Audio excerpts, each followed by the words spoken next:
Hi, Jesse with Etrailer. Today we'll be taking a look at and I'll show you how to install the REDARC Tow-Pro Liberty on our 2019 Subaru Forester. This brake controller is going to be able to do all of the functions of any other brake controller out there on the market. The big difference being, and what sets it apart, is how clean you can get the install. As you can see here, it almost looks factory, whereas with a classic brake controller like this one here, you'd have to find a place to mount it, and with the Subaru being such a small interior, it's really hard to find a good place to mount it where it's not going to be in the way where you might hit your knee on it while you're getting in and out of the vehicle. Like I said, this will function just like any other brake controller out there. It has two modes, either proportional or manual. You just swap between the modes by giving the button a double tap. And it's adjustable, so you can set it up depending on the load of your trailer, or if you're switching trailers out. It's just going to help you come to a nice, safe and steady stop by sending the signal from the vehicle to your trailer brakes. Also, if you ever feel the need to, maybe you're going down a long, steep hill and you need to manual override, anytime you press and hold, you'll see that light come on, and that means that the brakes will be engaging on your trailer. So if you're looking to add a brake controller to your Forester, this is one that here around the shop, all the guys will recommend. Regardless of what car it is, it just looks better than your standard regular brake controller, especially in a smaller interior like this. There's almost no good place to mount those. The trade-off being that you will have to take your time getting that mounted perfectly just to get that nice clean look. And in conjunction with the brake controller, you will have to install a universal trailer wiring kit on your Subaru, like our ETBC7, which we used with the install today. If this is not something that you're looking to install yourself, then feel free to check out our dealer locator. However, if you do want to get this set up yourself, then feel free to follow along and I'll show you how I did ours. Before we get started, you'll have to figure out a way to get a bracket mounted up for your 7-way bracket. I'm using a no drill bracket, which we have available here at Etrailer, so that I got that set up. I kind of figured out where I was going to mount it, and that helped me figure out the orientation that I mounted into our 7-way bracket here. Normally you would probably mount it like this, but with the way the Subaru is, it's going to work better if I mount it like this, because that way all of my wires will be running over the hitch instead of under it, and that's just going to keep them safer. So I'll get this mounted up. We just have some Phillips screws and some small nuts.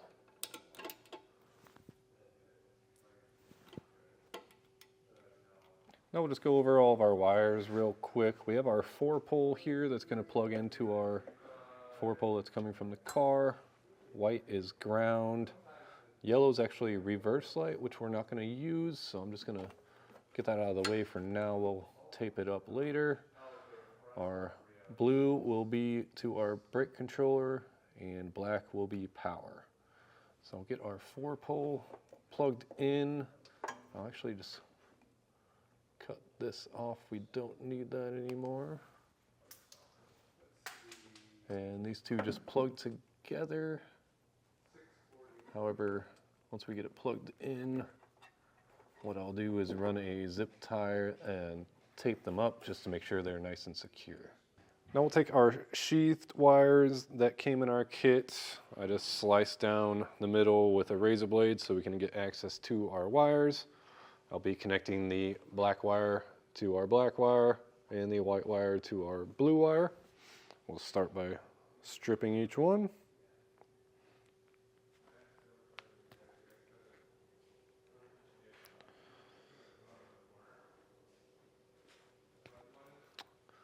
And our wires here come with butt connectors already connected.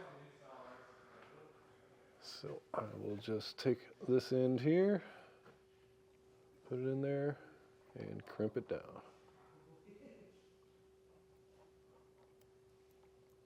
That'll be the same process with our other two wires.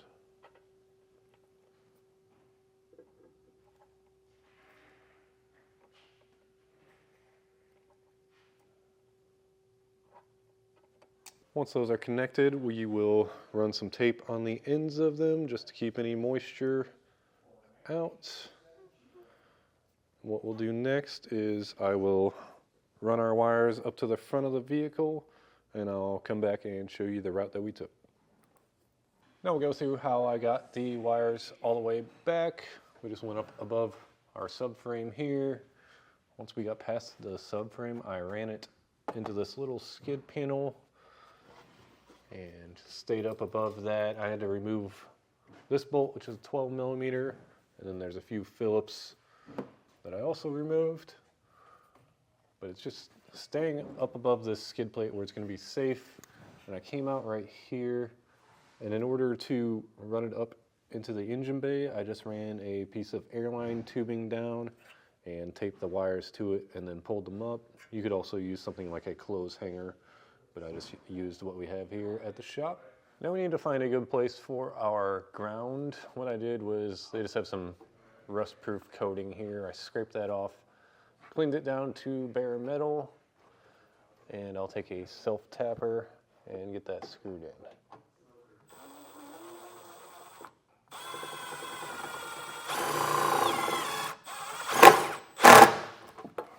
Now we're in the engine bay.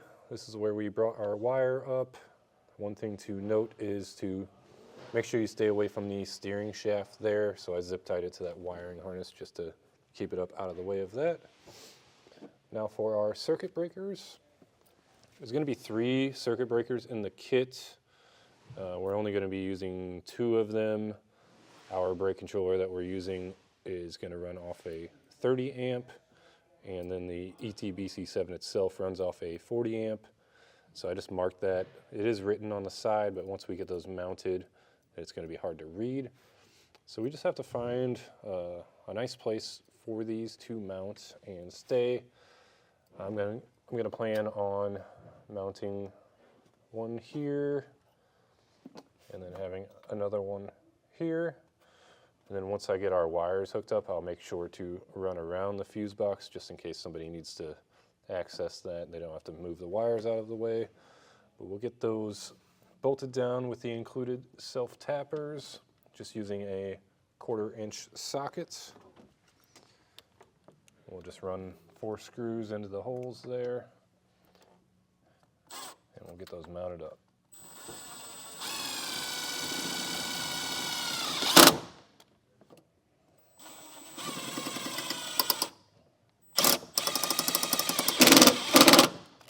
Now for our circuit breakers, we have a few different size ring terminals. The smaller ring terminals will go onto the breakers.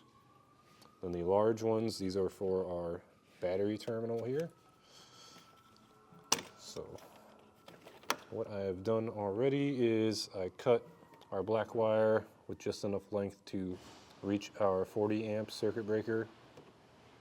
Then with some slack, or with the scrap wire, I crimped a ring terminal on to the copper end, and the copper end will run to the battery. We're not going to hook that up yet. That'll be our last step. So I'm just going to kind of route out where I'm going to go with the wire. Again, we're trying to go around this fuse box here. So find a good spot, cut it, and then I'll crimp on the larger ring terminal. And then with our other one here, we're going to run the same style wire, black wire, coming to the battery also. And then I'll use what's left over of the black wire, put it on the silver, and then run it into the inside of the vehicle along with the white wire. Now that we have our circuit breakers sorted out, we'll run our 2 wires back, hide them behind the master cylinder here. We're actually going to go through this rubber grommet. I'll just cut a couple slices into it and feed the wires into the inside of the vehicle. Here's the inside where we came through that rubber grommet, and at this point we need to get our brake controller set up on our neighbor's car. Now we have to find a place to mount everything, not only the brake controller box but also our control knob. Luckily we have some empty blank plastic spots here, So I think it'll look just fine right there, and you don't have to worry about hitting it with your knee or anything. So we'll just get working on removing some interior panels here to mount our brake controller and the toggle switch. We'll start by removing this door sill here. This should just pull up. There's clips holding it in.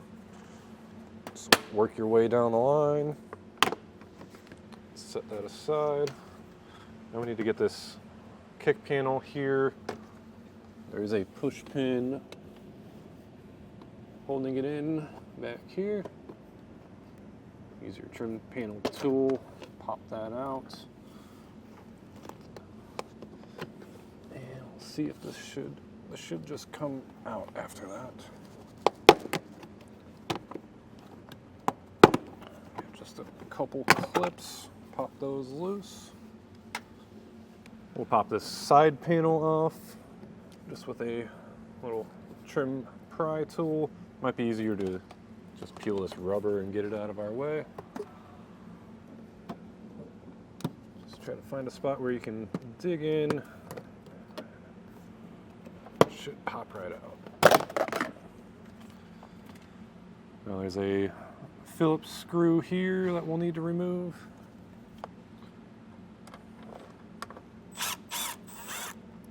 And there's another one in the footwell.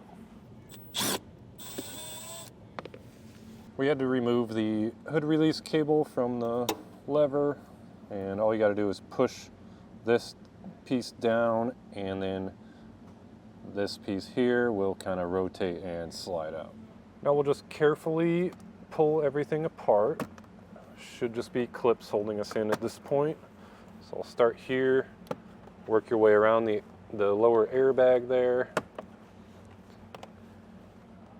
and get everything pulled off.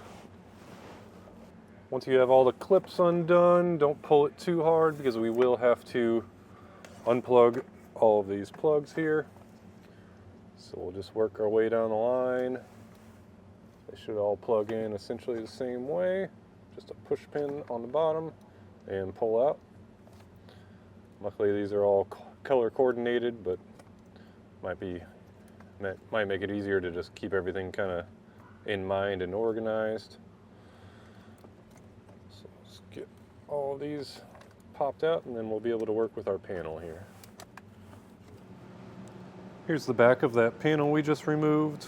We see a bunch of clips, so what we'll do is work our way around, push the clips in, and while you're pushing it in, kind of push out and work your way around. Eventually it should pop right out for us.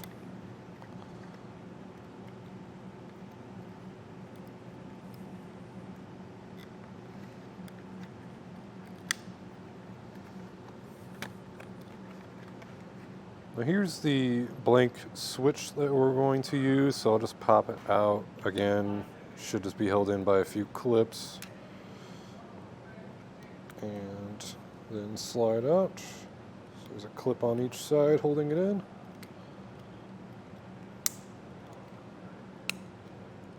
Here's what that blank switch looks like when it's removed from the panel.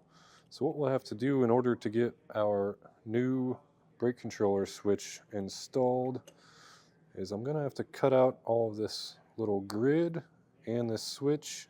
The only thing I want to make sure I retain is the top and the bottom here, because we need these tabs in order to mount this back into place. So here's what that same fake switch looks like. I hollowed it out, just cut it with some clippers and then grinded it down with a drill bit. Then I found center, drilled a 3/8 inch hole there and a smaller 1/8 inch hole up top. That's for the light.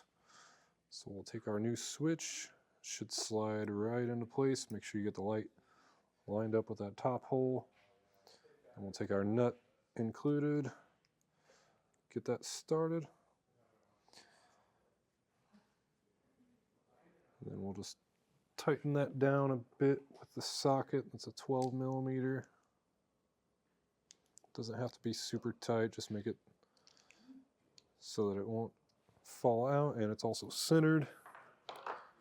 And then we can Just put our cap there, and what you'll want to make sure is that you still get a click whenever you push in. Yeah, that's just making sure that you have enough clearance for it to properly work. Before we get all of our panels reinstalled, I'm going to get everything wired up. There's just more room to work with. So your wires will most likely be longer. This is just a plug that we had around the shop that I'm going to use. So I'll just go over the wires real quick. Our black wire will actually connect to the black wire that we pulled through the firewall. Our white wire, I found a nice factory ground that I'll connect that to. I'll just have to extend it out to reach it. Our blue wire connects to our white wire that we ran through the firewall. Our red wire, this one's a little tricky. There's a wiring harness that plugs into the brake light switch on the vehicle. So I had to go in there and test some wires, and I found out that the brown and yellow wire is the one that I need. That's the cold side of the brake light switch. So I will cut that wire and use a butt connector and splice into this red wire with that. Now here's all of our wires connected. I will clean up everything just to make sure there's no hanging wires so they don't get kicked or anything like that. I plugged it into the brake controller and found a good mounting point for the brake controller. Just use some double-sided tape, and I will also run a couple zip ties around it just to make sure it doesn't get bumped or moved. And I also plugged in our Ethernet style cable that will be routed up to where our knob is. At this point we can hook up our 2 power wires that we connected through the circuit breakers, and then we'll go and put the interior back together and get to testing everything.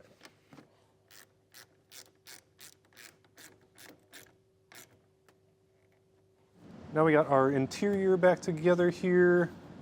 You can see our switch looks nice and clean on the inside of our Subaru. We have some flashing lights. It's just kind of getting calibrated, so you might want to hook up a tester, make sure all your lights and all that are working. But at this point you can go for a drive, do some regular stops. You don't even really need a trailer hooked up, but really if you're making sure everything works, you might as well just hook up to a trailer, get this calibrated, and then you can kind of dial it in. And that's going to do it for our look at and installation of the REDARC Tow-Pro Liberty on our 2019 Subaru Forester.